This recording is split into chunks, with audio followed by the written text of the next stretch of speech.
L'astrobiologie, c'est une science entièrement nouvelle, qui réunit des scientifiques issus des disciplines les plus diverses. De l'astronomie à la physique, en passant par la planétologie, la biologie, la paléontologie, la chimie. Nous partageons tous un même objectif, découvrir et comprendre comment la vie apparaît, puis évolue ici, sur notre planète, mais aussi ailleurs dans l'univers.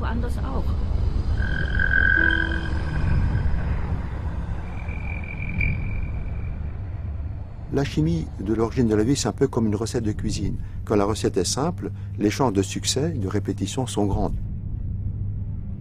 Si la recette est extrêmement compliquée, les chances de répétition sont beaucoup plus faibles. Donc nous pensons que la vie démarre simplement, qu'elle a donc de fortes chances d'apparaître chaque fois que les conditions sont remplies. Actuellement, on a un seul exemple de vie connue, c'est la vie sur Terre. Et donc, on essaye de comprendre comment la vie s'est formée sur Terre pour être capable de voir quels sont les signes que l'on peut chercher ailleurs pour trouver des traces de vie. À partir de raisonnements extrêmement simples, on est conduit à rechercher de façon très focalisée des planètes dites habitables, c'est-à-dire qui ont des conditions physiques, chimiques, de température, pour qu'une forme de vie puisse s'y développer. Donc on est actuellement dans cette étape, chercher des planètes habitables.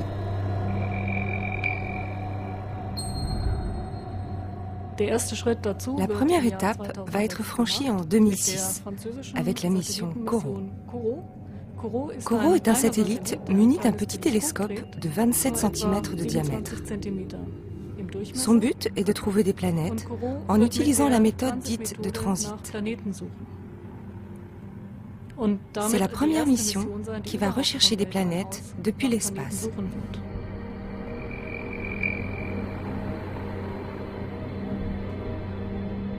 COROT va détecter des planètes un peu plus petites que Jupiter. Ensuite, on espère, dans les années 2020-2025, disposer d'un énorme télescope interférométrique qui s'appelle Darwin, qui lui permettra de détecter des planètes de la taille de la Terre, à des distances de quelques dizaines d'années-lumière. Et dans l'atmosphère de ces planètes, on espère pouvoir trouver des traces d'une activité biologique. Typiquement, de l'eau, de l'ozone, du gaz carbonique, peut-être du CH4. Si on voit tout ça ensemble, on peut penser que raisonnablement il se pourrait qu'il y ait de la vie sur ces planètes. Notre coopération entre diverses disciplines de l'astrobiologie va s'intensifier dans l'avenir. Nous sommes désormais capables de trouver des petites planètes telluriques et nous pourrons, dans 10, 20 ou 25 ans, mieux connaître l'atmosphère de ces planètes. Alors forcément, on se demande à quoi la vie pourrait bien ressembler sur ces planètes. Évidemment, il est peu probable qu'on y trouve des gens comme nous. Ce qui est plus vraisemblable, en revanche, c'est qu'on y trouve une vie primitive ou d'autres formes de vie. C'est exactement sur ces questions que travaillent les astrobiologistes. Comment la vie pourrait apparaître sur ces planètes et sous quelle forme elle pourrait se présenter. Lorsqu'on essaie d'imaginer à quoi ressemble la vie ailleurs, on entre vite dans le domaine de la spéculation ou de la science-fiction.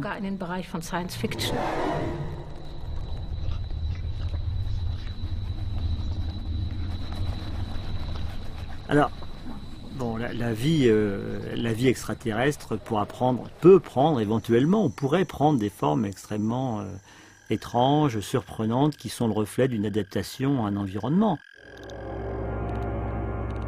Je me pose davantage les questions en termes, je dirais, de concept. Est-ce qu'il faut qu'ils aient une vision?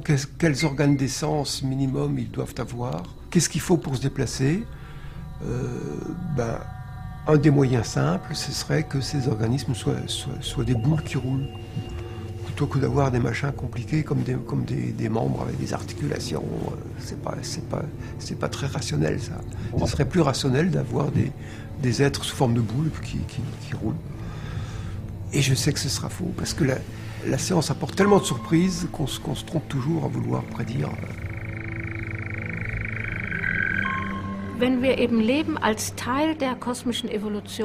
Si on considère la vie comme faisant partie de l'évolution cosmique, et c'est là notre hypothèse de départ, alors on constate que notre planète, notre système solaire, est un système solaire tout à fait banal, dans une voie lactée, qui abrite sans doute elle-même des millions de systèmes solaires similaires.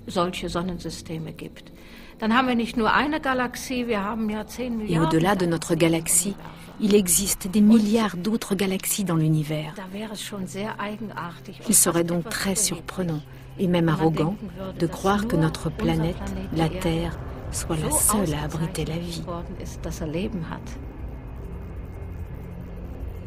La grande inconnue est de savoir si, lorsque la vie apparaît sous forme de bactéries, par exemple, qui est une forme primitive de la vie, et qui a été la vie sur Terre pendant 90% de son histoire, est-ce que ces bactéries vont nécessairement évoluer vers des organismes qui vont acquérir une intelligence et une technologie et une communication? Donc ceci est la grande inconnue.